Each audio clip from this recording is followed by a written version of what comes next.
오늘 성경 강론의 주제가 족장시대하고 요셉과 관련된 부분이에요. 그래서 제목은 늘 아시다시피 이게 통전적인 성경 이해 뭐 이런 것으로 이해해 주시면 좋겠고요. 그래서 이제 뭐 선악과부터 시작해서 이렇게 쭉 이어서 지금 이제 족장시대에 진입을 했습니다. 지난주에 이제 아브라함에 대한 두 번째 시간이었었는데, 지난주에는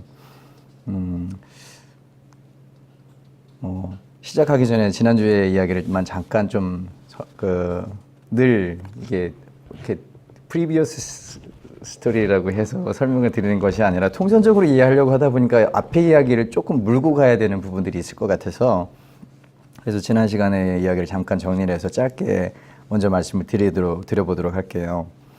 아브라함 이야기를 했는데, 아브라함에 대한 이제 족보를 마태복음에서 1장에서 소개할 때 이게 왕의 족보였었고, 아브라함이 이제 왕의 조상으로서 그렇게 설명되어졌다라는 것이었는데, 그게 예수님에 의해서 그 아브라함의 또 다윗의 이런 왕가의 후손으로서 예수님께서 이 땅에 왕으로 오셨는데, 근데 그럼에도 불구하고 빌라도와의 신문 과정이라든가 다른 어떤 가르침들을 통해서 이 왕권이, 예수님이 가지신 그 왕권이 단순하게 이 세상에 속한 왕권이 아니라 그 이상의 것이다라는 것을 예수님께서 이미 설명을 해주셨고요. 그리고 또 한 가지는 아브라함이라는 이름이 구약 성경에서는 열국의 아버지다, 복의 근원이다, 이런 식으로 하나님께서 언약을 베풀어 주셨는데, 구약 성경 자체에서는 아브라함이라는 이름이 언약의 대표적인 이름으로 이렇게 설명이 되어졌다라는 것도 설명을 드린 바가 있었습니다. 그 아브라함은 히브리서 기자를 통해서 보면 갈 바를 알지 못하고 믿음으로 나아갔다라는 그런 말씀도 있고요. 근데 정작 그 믿음으로 약속을 받은 사람은 아브라함이었지만, 아브라함은 정작 그 약속의 땅, 약속으로 주어진 그 땅에서 주인으로서 산 것이 아니라 나그네로서 살다가, 그래서 히브리서 기자도 나그네로서 거류하였다라고 설명을 하셨고요. 정작 그 약속의 땅은 430년 지나서 이스라엘 백성들이 이집트에서 나온 시간이 430년 후였고, 또 광야에서 40년 동안 훈련을 받았고, 또 정복전쟁을 또 수십 년 동안 치렀으니까 결국에는 약속의 땅을 유업으로 얻는 시기는 500년이나 한참 지난 후에 얻게 되었다. 정작 아브라함은 그 유업을 누리지 못했다라는 이야기죠. 정작 나아가기만 한 거죠. 그래서 지난주에 마치는 이야기로는 우리가 지금 당장 뭔가를 심어도, 뭔가를 해도 지금 당장 열매 맺히지 않을 수도 있으니까 그것 때문에 우리 실망하지 않았으면 좋겠다라는 그런 취지의 이야기도 설명드린 바가 있었습니다. 마지막으로 아브라함의 언약이 단순하게는 구약시대의 사람들에게는 그냥 우리 언약의 조상이다, 언약의 대표적인 이름이다, 이렇게 이해되어졌지만, 신약성경의 많은 기자들 통해서 단순하게 이게 혈통으로 이어지는 그런 언약의 조상이 아니라 믿음을 통해서, 예수 그리스도를 통한 믿음을 통해서 언약 공동체로서 같이 참여하게 되는 그런 조상의 이름으로써, 그래서 단순하게 여러 조상들의, 여러 민족들의 아버지라는 개념을 더 벗어나서 더 확대돼서 믿음의 조상, 신앙 공동체의 조상으로서의 이름을 그렇게 그런 이름으로 자리매김되어졌다. 그래서 그게 신학적으로 아브라함이라는 이름이 결국에는 언약 공동체의 대표적인 이름이다라는 것들로까지로 설명을 드렸었습니다. 근데 이렇게 아브라함이라는 사람을 통해서 주신 언약을 이삭이 이어갔고, 또 야곱이 이어갔고, 그 야곱의 아들이었던 요셉이 이스라엘이 아닌 그 이집트의 총리가 되면서 이제 그 시대까지를 이제 우리가 흔히들 말하는 족장 시대라고 이렇게 분류를 해요. 그래서 오늘은 이제 그 족장 시대를 설명을 하는 그런 시간을 가져보도록 하겠습니다. 오늘 성경 본문이 창세기 50장 19절에서 25절까지인데요. 제가 24절, 25절만 먼저 읽고 이어서 진행하도록 하겠습니다. 요셉이 그의 형제들에게 이르되 나는 죽을 것이나 하나님이 당신들을 돌보시고 당신들을 이 땅에서 인도하여 내사 아브라함과 이삭과 야곱에게 맹세하신 땅에 이르게 하시리라 하고 아브라함과 이삭과 야곱에게 맹세하신 땅에 이르게 하시리라 하고 요셉이 또 이스라엘 자손에게 맹세시켜 이르기를 하나님이 반드시 당신들을 돌보시리니 당신들은 여기서 내 해골을 메고 올라가겠다 하라 하였더라. 아멘. 24절 창세기 50장 24절 25절만 제가 한번 읽어봤습니다. 아브라함과 이삭과 야곱을 족장시대라고 부른다고 아까 말씀을 드렸는데 그 요셉은 그 이스라엘 공동체, 그러니까 그 족장시대에서 이스라엘 공동체로 발전되는 그 마지막 지점에 존재했던 사람입니다. 그래서 아마 마지막에 오늘 시간에 마지막에 집중적으로 이야기될 부분이 요셉에 대한 이야기도 사실은 포함이 되어져 있어요. 우선은 아브라함의 의미를 아까 여러 가지로 말씀을 드렸는데 대표성을 가진 언약의 백성을 지칭할 때 아브라함의 이름을 사용했다라고 이야기를 하셨죠. 근데 우리가 알다시피 아브라함이라고 처음부터 불렸던 것은 아닙니다. 아브람이라는 이름에서 아브라함이라고 해서 열국의 아버지다라는 뜻으로 이렇게 확대되어져 있는데요. 지난주에 그 어떤 집사님께서 저한테 질문을 하신 게 있었잖아요. 저한테 카톡으로 보내주신 질문이셨군요. 제가 아브라함이 혈통적으로 딱 독자가 이삭 한 명이어서 독자라고 부른 게 아니라 그 형도 있었고 그 이후에 또 다른 형제들이 출생을 했는데 근데 언약의 자손으로서 이삭만 독자로 인정을 받았다라고 그래서 독자다라고 설명을 드린 적이 있었는데 어떤 집사님께서 저한테 문자로 질문을 주셨어요. 아브라함의 또 동생들이 또 있었냐라고 이렇게 질문을 하셔서 제가 찾아가지고 보내드렸거든요. 창세기 25장에 보면은 아브라함이 이제 그두라라는 이렇게 아내를 또 얻어서 그 후손들이 또 출생했고 그 후손들이 어떤 사람은 아수르의 조상이 되기도 하고 이렇게 설명이 되어지는 구절들이 있습니다. 그러니까 이삭은 실제로 독자에서 독자가 아니라 하나님의 언약을 받은 독자로서 독자다라고 설명을 드렸던 부분이 있어요. 그래서 아브라함은 아무튼 그러니까 이삭 이야기를 하려고 한 게 아니라 아브라함이 그렇게 여러 조상들의 아브라함의 후손들이 결국은 여러 민족의 조상들이 되어졌다는 것에서 1차적으로는 열국의 아비다, 열방의 아비다 이렇게 이야기되어지지만 결국은 그렇지만 아브람이라는 이름을 먼저 가지고 있었던 존재는 나중에 하나님께서 아브라함이라는 이름으로 바꿔주셨잖아요. 사라도 마찬가지였었던 거죠. 그러니까 하나님께서 뭔가 어떤 사람에게 이름을 다시 주실 때는 거기에 신적인 권위를 가지고서 그 사람에게 어떤 소명을 주신다는 의미도 같이 포함이 되어져 있습니다. 그래서 그 이름을 주시는 그 이름의 의미가 그 사람의 생애를 쭉 관통하는 하나의 삶을 이해하는 키로서 이해할 수 있는 그런 부분이라고 할 수가 있어요. 아브라함에게 그러신 것뿐만 아니라 야곱에게도 그러셨죠. 야곱에게도 후에 이스라엘이라는 이름을 따로 허락해 주시기도 하셨습니다.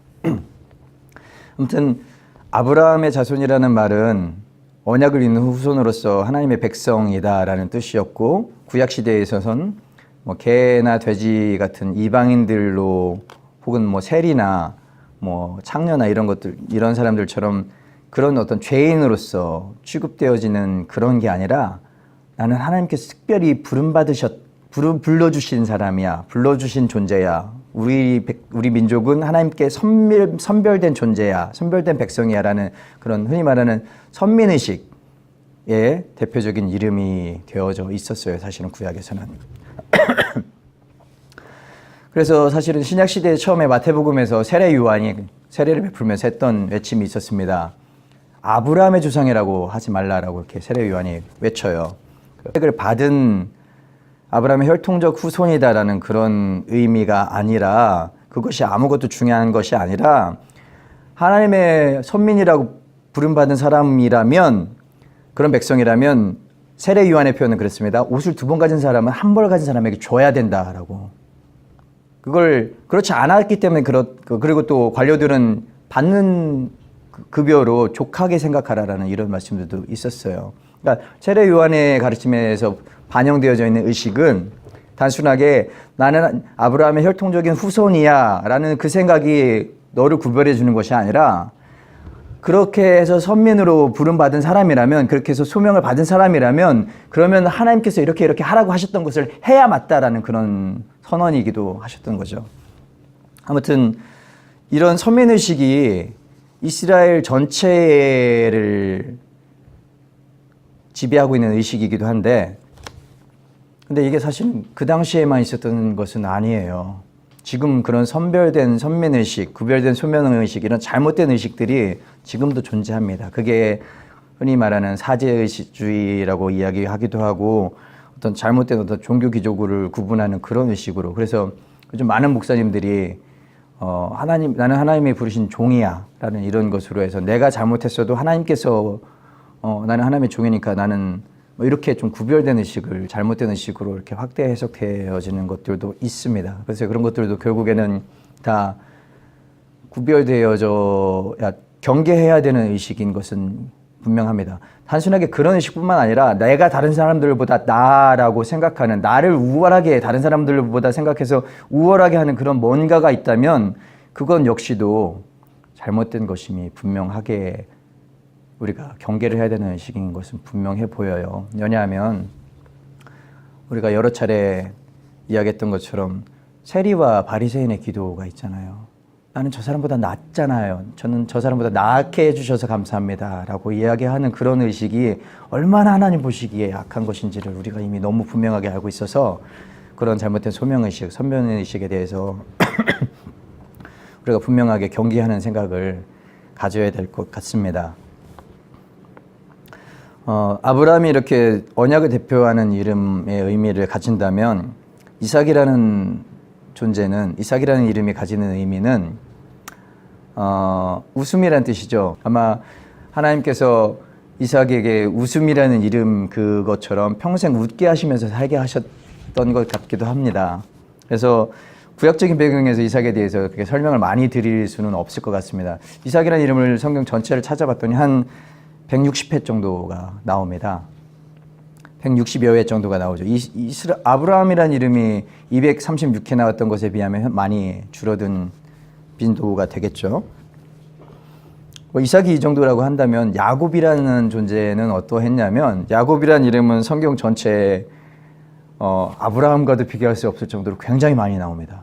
365회나 나와요. 이거 생각해 보니까 이스라엘이라는 이름, 야곱이라는 이름이 아브라함과는 좀 다르게 직접적으로 이스라엘 조상이라는 의미가 있기 때문에 그런 것 같아요. 그래서 야곱이라는 이름이 많이 사용되어진 이유 중에 하나도 너 지렁이 같은 야곱아라고 이스라엘을 직접 부르시는 호칭으로 사용하셨기 때문에도 그런 것 같기도 하고요.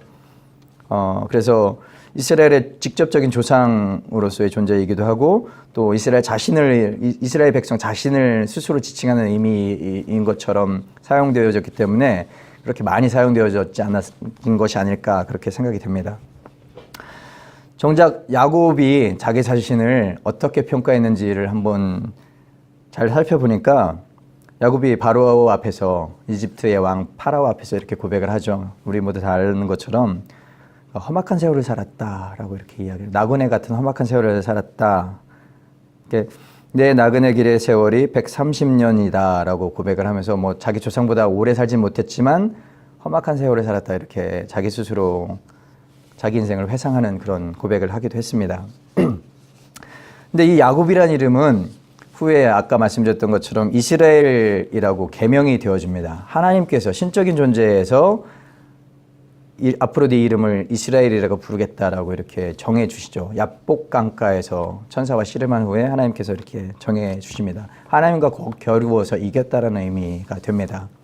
근데 실제로 야곱이 하나님과 겨루어서 이길 힘이 있었을까요? 우리 모두 다 그렇게 이해하지는 않을 거예요. 그만큼 야곱이 그 순간에, 절체절명의 그 순간에 이제 막 저기 넘어가서 날이 밝아서 자기 형을 만나러 가면 자기 형이 자신을 포함해서 자기 가족들의 생명을 위협하는 존재로서 굉장히 절체절명의 그런 위기의식이 있었을 거예요. 그래서 자신의 눈을 포함해서 자기 가족들의 어떤 일종의 어떤 안위를 걸고 하나님 앞에 엎드렸었을 겁니다. 그래서 하나님께서 나를 하나님께 매달리기를 하나님께서 나를 축복하지 않으시면 결단코 보내드릴 수가 없습니다라고 바지끄댕이 잡고서 늘어졌을 거예요. 정말 그런 간절함이 있었던 것 같습니다. 실제 그 장면을 묵상을 하다 보면요. 그래서 하나님께서 천사라고 되어져 있죠. 치셔서 골절상까지 환도뼈에 골절상까지 입었음에도 불구하고 그 통증까지도 그 고통까지도 참으면서 결국 매달려서 붙잡아서 결국은 그래서 그래 네가 이겼다라고 선언을 해주신 거죠. 그게 실제로 하나님과 겨뤄서 이겼다라는 게 하나님의 그런 의미는 아니라 그만큼 간절하게 엎드려서 매달렸기 때문에 그래 네 간절함을 내가 받아주겠다라는 그런 의미로 이해를 하시는 게 좋겠습니다.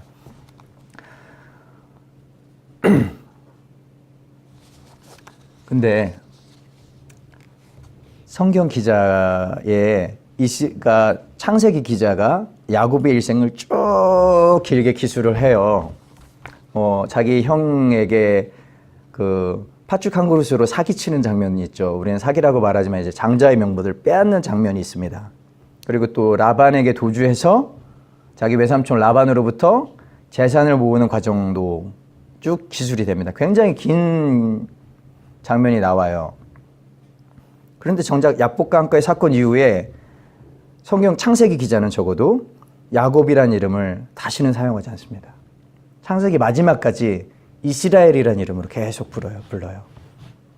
우리가 흔히 저자가 무슨 생각에서 그 글을 썼을까라는 것을 염두에서 본다면 야곱의 인생에서 가장 클라이막스였던 사건이 바로 이 야복강에서 천사와 씨름했던 그 사건이었던 것 같아요. 그 사건을 통해서 야곱의 일생이 사기와 거짓말로 쭉 점철되어 왔던 야곱의 인생이 그 사건을 통해서 어떻게 바뀌었는지를 설명하기 위해서 이 많은 일생을 기술을 하다가 그 사건을 이야기했고 그 이후에는 야곱이란 표현은 단 한 글자도 창세기에는 등장하지 않습니다. 이스라엘이라는 말로 계속해서 반복해서 사용하시죠. 하나님께서 언약을 주셨고 새로운 소명을 주셨다라는 그런 관점으로 이해를 하라는 그런 리포트가 아니죠. 이렇게 라이터, 성경 기자가 그런 관점에서 설명을 하고 있는 것 같아요. 적어도 제가 보기에는 그렇게 이해가 됩니다. 야곱이 그렇다면 이제 요셉의 시대로 한번 넘어가 보도록 하겠습니다. 요셉에 대해서는 참 드릴 말씀이 많은데 이미 제가 쓴 그 이집트를 소개하는 글에서 많이 보셨을 거예요. 저는 개인적으로 야곱이 아마 그 이집트 자체의 역사에서 기록을 보면 그 중간기 정도 약 주전 1700년대부터 1500년대까지의 기간을 이집트가 중간기라고 이렇게 부른다고 합니다. 근데 그 중간기에 약 100년 정도, 1600 몇 년부터 1500 몇 년까지, 1548년인가요? 그 정도까지의 기간을 중간기에 힉소스라는 민족들이 다스렸다는 그런 기록이 있어요. 근데 그 힉소스라는 민족이 이집트 본토인들이 아니었답니다. 그러니까 셈족계의 아시아계 셈족 후손이라고 해요. 그 아시아계라고 해서 우리 한국이나 이렇게 극동아시아를 말하는 게 아니라 그때 당시에 그 아시아라는 개념은 이 터키, 메소포타미아 이쪽 지역을 다 아시아라고 그 통칭 불렀거든요. 그쪽 지역의 후손들이 다스렸던 그런 것을 기록을 하고 있는데 그 이후의 정황이라든가 뭐 고고학적인 자료라든가 어떤 유물에서 뭐 발견된 서신이라든가 이런 것들을 보면은 저는 제 개인적인 생각에는 힉소스 시대의 요셉이 총리로 일하지 않았을까 그렇게 생각을 합니다. 근데 뭐 여기에는 뭐 다양한 더 많은 반론들도 사실은 있습니다. 뭐 대표적인 게 그 출애굽 당시에 이스라엘 백성들이 노역했던 것이 비돔과 람셋이라는 국고성을 건축하고 있었다라는 그런 것들을 통해서 람세스 2세라는 그런 생각들을 굉장히 많이 합니다. 뭐 흔히 말하는 10개라는 영화도 그 배경에서 되어져 있고요. 제가 한 20년 전에 애니메이션 영화를 하나 봤는데 이집트 왕자라는 그것도 람세스 2세를 배경으로 전제해서 출애굽 시대를 설명합니다. 저는 개인적으로 요셉 시대가 그러했다면 거기서 연대기의 기점을 하나를 잡는다면 투트모세의 모친이 하셉수트라는 여왕이었어요. 그 여왕은 투트모세 2세라는 왕의 부인이었는데 또 남매의 지간이었기도 합니다. 제가 다른 글에서 설명을 드렸다시피 이집트는 이렇게 그 친족 간의 결혼이 굉장히 많았었습니다. 그러니까 신화적인 그 배경에서 그런 이유가 있다고 하는데 아무튼 근데 사실 이런 얘기를 막 하면서도 사실 우리한테 이게 어떤 시대였는지 18왕조 시대였는지 19왕조의 시대였는지 우리한테 사실 중요한 이유는 아니죠. 사실은 어떤 시대였든지 상관없이 우리는 성경의 사실이 그대로 믿고 그냥 믿는 그런 신앙으로 우리는 다 이해를 할 수 있기 때문에 우리한테는 사실 별로 중요한 것은 아닙니다만, 이것들을 문제 삼는 분들은 이 기록이 가능하면 후대의 기록으로 끌고 가서 그냥 성경이 그냥 기록물이다, 하나님의 특별하신 계시가 포함된 것이 아니라 그 여호와 신앙의 특별한 어떤 그런 신학을 포함하는 죄송합니다. 이스라엘 민족들의 특별한 신앙을 포함하는 그런 신학적 관점에서 기록되어져 그냥 기록물이다라는 그런 것들로 평가절하하기 위한 목적밖에는 없어요. 근데 우리는 성경이 하나님의 계시가 담긴 그런 특별한 성경으로 이해하고 그렇게 믿고 있기 때문에 그렇기 때문에 우리한테 그게 크게 중요한 문제는 아닙니다. 아브라함이 이스라엘 민족의 조상으로서 언약의 대표성을 가진 이름으로 설명되는 반면에 이삭이라는 이름은 형통의 복을 주셨다고 하시는 그런 이유로 설명이 되어지고 구약에서는 크게 기록이 많이 남아있지는 않습니다. 근데 우리가 이삭에 대해서 굉장히 많이 간구하는 부분은 그가 하나님 앞에 어떤 테스트를 받았는지를 잊어서는 안 될 것 같아요. 아브라함이 어떤 테스트를 받았을까요? 물론 본인 자신이 그런 테스트를 거친 것이 아닙니다. 성경의 많은 부분들에서 아브라함이 이삭을 바친 사건을 기록했지 이삭이 스스로 자신을 바쳤다는 기록은 그렇게 표현하지는 않아요. 근데 그 상황에서 아브라함의 그 신앙적인 그 결단을 이삭이 충분히 순종하면서 따랐을 것이라는 것도 분명히 우리가 이해할 수 있습니다. 그래서 결국에는 이삭 자신도 자신을 하나님 앞에 번제물로 드리는 것에 동의했다고 볼 수밖에 없어요. 그러니까 정작 이삭은 성경에 그닥 많은 기록을 남기지는 않았는데 하나님 앞에 자기 생명을 내어드린 것 같은 그런 테스트를 이미 거쳤다는 겁니다. 우리가 그걸 굉장히 많이 간구하고 있는데요. 잊어서는 안 될 부분인 것 같습니다. 야곱은 어떨까요? 야곱은 아까 말씀드렸죠. 야복강가에서 천사와 그 혈투라고 말하면 좀 그렇죠. 아무튼 야곱 자신은 정말 하나님 앞에 생명 걸고 붙들었기 때문에 자신이 바라보는 관점에서 혈투였었을 수 있을 것 같아요. 아무튼 자기 자신과 자기 자신의 가족들을 전부 다 담보로 해서 하나님 앞에 무릎 꿇었던 그 사건을 계기로 해서 하나님께서 이스라엘이라는 이름으로 바꿔주셨던 그런 것들도 있었고요. 그럼 요셉은 어떤 점이 있을까요? 요셉을 노래하는 그 복음성가에는 요셉을 꿈꾸는 자 정도로 생각하는 그런 것들로 설명을 많이 하는 것 같아요. 꿈을 해석하는 사람 정도로 많이 설명했던 것 같습니다. 근데 우리가 요셉을 성경 전체를 통틀어서 예수님을 뺀다면 MA 고난받은 사람의 대표적인 이름이 되지 않겠습니까? 왜 노예로 팔렸을지, 왜 그 안에서도 그 누명을 쓰고 그 옥살이를 하다가 결국에는 그 최악의 순간에 하나님께서 꿈 한 가지를 해석할 수 있는 능력을 주셔가지고 그것 때문에 총리로 발탁이 되지 않습니까? 그런 것들을 보면 요셉의 일생도 그렇게 순탄해 보이지는 않아요. 근데 요셉을 성경이 뭐라고 설명하냐면요. 역대상 5장에 보면은 요셉이 야곱에게 장자가 누구죠? 르우벤이라는 장자가 있습니다. 근데 이 르우벤은 그 야곱의 장자임에도 불구하고 성경 기자가 뭐라고 얘기하냐면 자기 아비의 침상을 더럽혔기 때문에 장자의 명분은 르우벤이 아니라 요셉에게로 넘어갔다라고 설명해요. 역대상 5장 1절 2절에 그렇게 설명이 되어져 있습니다. 그래서 근데 이 장자의 명분이라는 것이 우리가 어떻게 이해해야 하냐면 창세기의 그 장자의 명분이라고 하면 우리가 떠오르는 그 야곱과 에서의 사건이 있어요. 팥죽한 그릇으로 장자의 명분을 샀던 그런 사건이 있는데 아까 말씀드린 근데 히브리서 12장에 어떤 이야기가 있냐면요. 음행하는 자와 한 그릇 음식을 위하여 장자의 명분을 판 에서와 같이 망령된 자가 없도록 살펴라 라고 이야기합니다. 망령된 자라고 이야기합니다. 하나님하고 상관없는 자라는 이야기예요. 망령된 자라는 이야기는. 음행하는 자와 같은 죄의 선상에서 다루어지고 있는 겁니다. 그리고 히브리서 기자가 또 어떤 기록을 하고 있냐면요. 히브리서 12장 22절부터 24절을 보면 하늘에 기록된 장자들의 모임이라는 표현이 있습니다.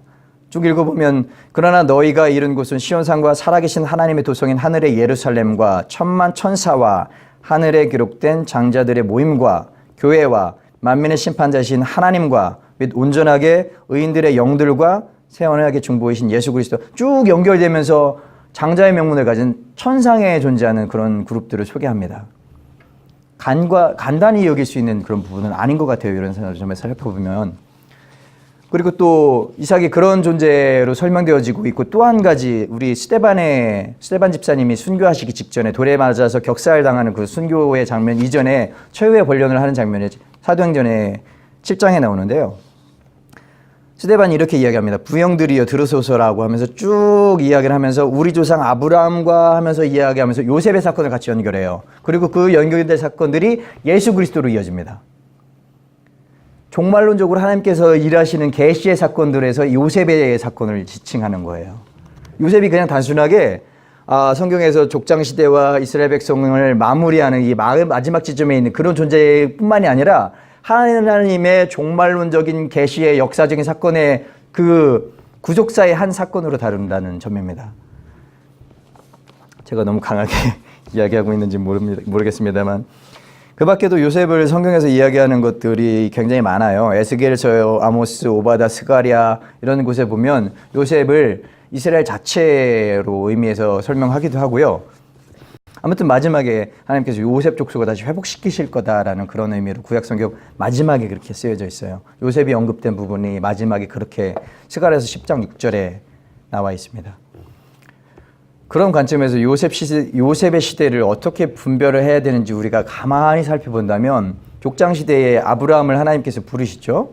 제가 쭉 선악과 사건 이후에 노아의 홍수 사건이 하나님께서 다 쓸어버리고 심판하겠다라는 게 아니라 그 하나님의 말씀을 거역해서 그 선악과를 먹은 사람들이 선악을 분별하기 시작한 다음부터 쭉 벌어진 일들이 하나님 앞에 전부 다 악한 일들밖에 없어서 그 정말 난장판 아수라장을 만들어 놓은 인류의 역사를 하나님께서 다 청소하시는 작업을 하시는 것이 노아의 홍수 사건으로 기록된 그런 관점에서 보아야 한다. 그 다음에 노아가 인류를 보존하기 위해서 선택한 사람이라면 아브라함은 그 인류 중에서 하나의 가문을 선별하는 작업으로서의 의미가 있다라고 이전 시간에 설명을 드린 바가 있는데 그 아브라함을 선별하신 아브라함이 이삭과 야곱을 통해서 결국은 요셉 시대에는 이집트에 정착을 하게 됩니다. 이집트인들과 같이 섞여 산 것이 아니에요. 잘 생각해 보시면 이집트인들 중에서 섞여 산 것이 아니라 한 지역, 고센이라는 한 지역에 따로 구별되어져요. 그래서 이집트의 문화나 이집트의 종교나 이런 것들과 완전히 독립되어서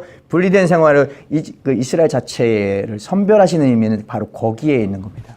아브라함만 선별하셔서 끝난 게 아니라요. 가나안 민족들과 같이 나그네로 거류하면서 지내게 하셨는데 결국엔 그 요셉, 그 자손을 통해서 요셉을 통해서 이집트라고 말하면 우리가 이전에 말씀드렸던 것처럼 풍요의 대표적인 이름이었습니다. 나일강이 중요한 풍요의 나일강이라는 이름으로 대변되는 풍요의 대표적인 그래서 야곱도 결국에는 그 풍요로 굶지 않기 위해서 이집트로 간 사건도 그런 것이죠. 그 풍요로운 나라의 풍요로운 땅에 하나님께서 고센이라는 지역에 따로 독립시켜 주신 거예요.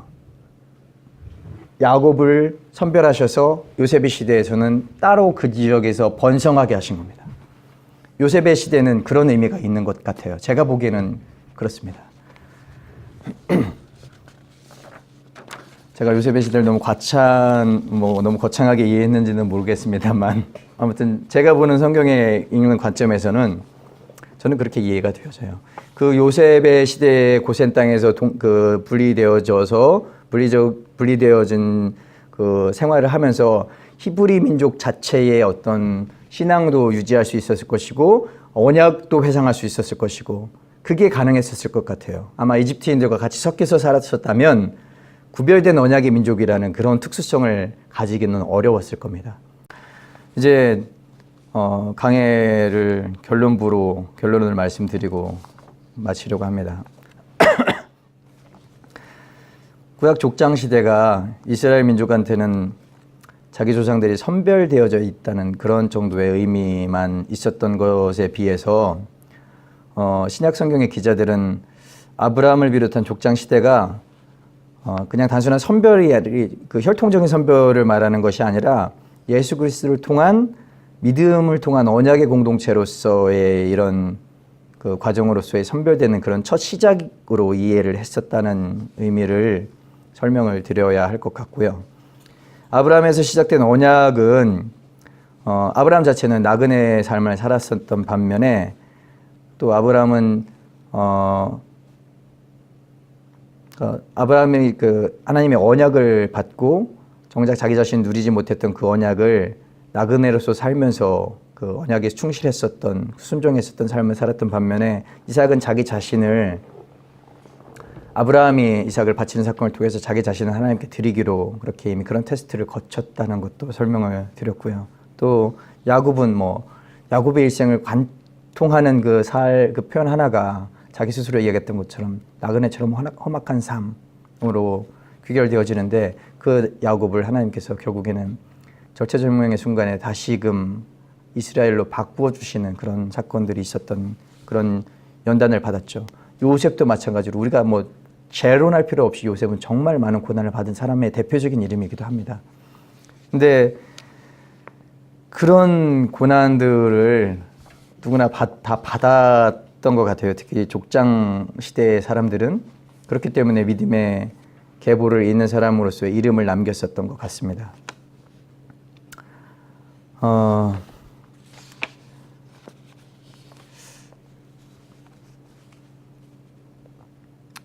근데 요셉이 성경에서 애매히 고난받는 자라는 말에 가장 적당한 존재가 아닐까 싶을 정도로 그런 생각을 하게 되는데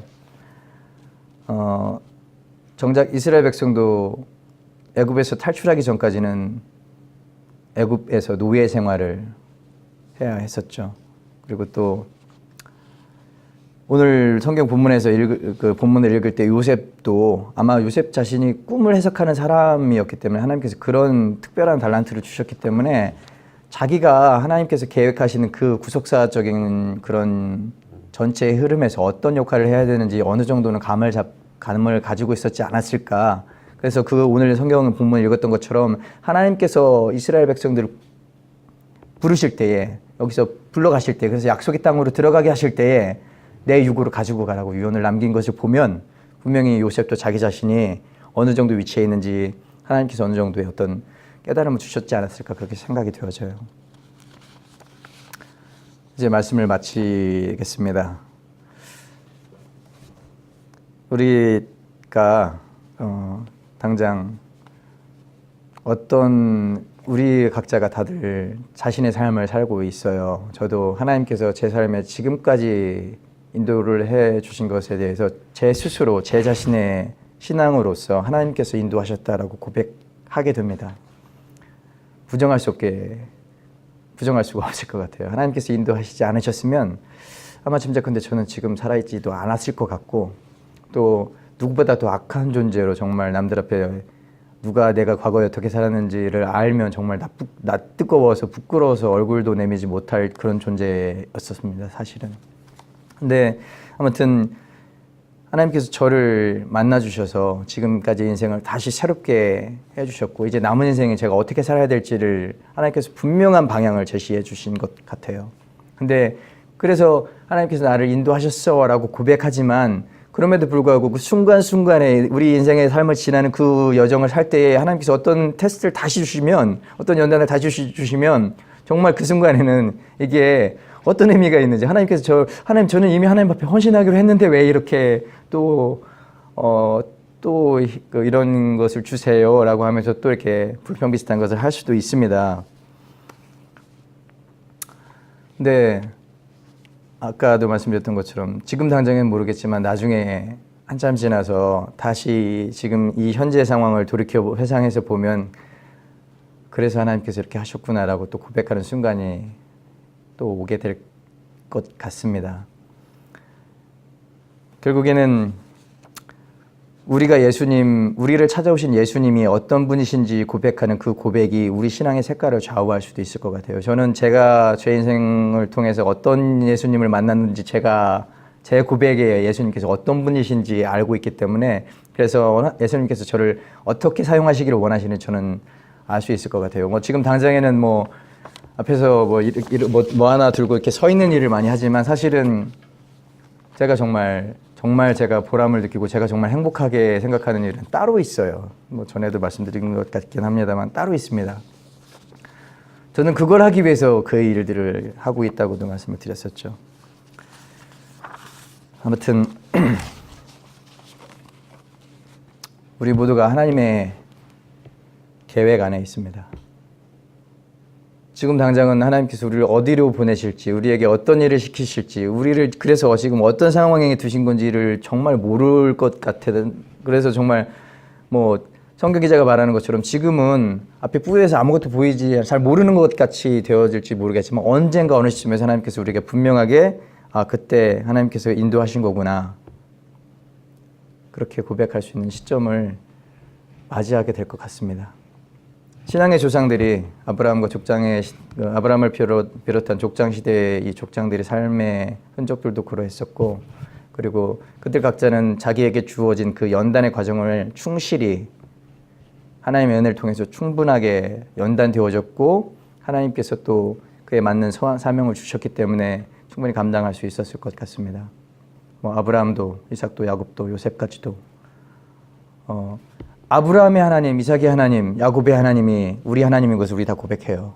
뭐 이게 지난 시간에 설명을 드렸지만 이게 뭐 히브리인들의 문학적인 표현이 아닙니다. 그때 당시에는 하나님께서 하나님이라고 하는 그 표현이 여러 이방신들도 같이 쓰는 표현이었기 때문에 나에게 약속을 주신, 우리 조상에게 언약을 주셨던 그 하나님을 딱 집어서 이집트의 바로나 태양신 이런 것이 아니고, 또 뭐 가나안 지역의 대표적인 신인 바알이나 이런 뭐 아스타롯이나 이런 신이 아니라 우리 조상에게 나에게 언약을 주신 그 언약에 참여하기 위한 그런 이름으로서 그 하나님, 또 예수님께서 말씀하신 것처럼 그러니까 아브라함과 이삭과 야곱의 하나님이 살아계신 하나님, 산자의 하나님이라고 설명을 해주셨잖아요. 그 하나님은 그때만 살아계신 하나님이 아니라 지금 현재도 살아계셔서 우리 삶을 주관하고 계신 분인 것을 우리 모두 다 고백합니다. 우리 삶의 인생이 그분 안에 있습니다.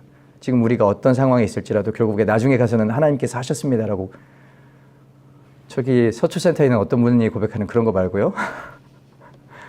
하나님께서 우리 인생을 인도하셨습니다라고 고백하는 순간이 분명히 있을 것입니다. 순간에 우리 인생을 지나는 어느 시점에도 있을 것이고, 또 우리 인생의 마지막에 분명히 그렇게 고백하는 순간이 올 거예요. 우리는 모릅니다. 그냥 단순하게 아브라함이 했던 것처럼 우리가 어떻게 해야 되는지, 어떻게 살아야 되는지에 대한 확신만 분명하다면 지금 당장 내가 어떤 어려움에 있을지라도 이것이 우리를 흔드는, 우리를 발목 잡는 이런 요소가 될 것 같지는 않습니다. 하나님을 믿는 믿음으로 앞으로 계속해서 계속 승리하시는 우리 모두가 됐으면 좋겠습니다.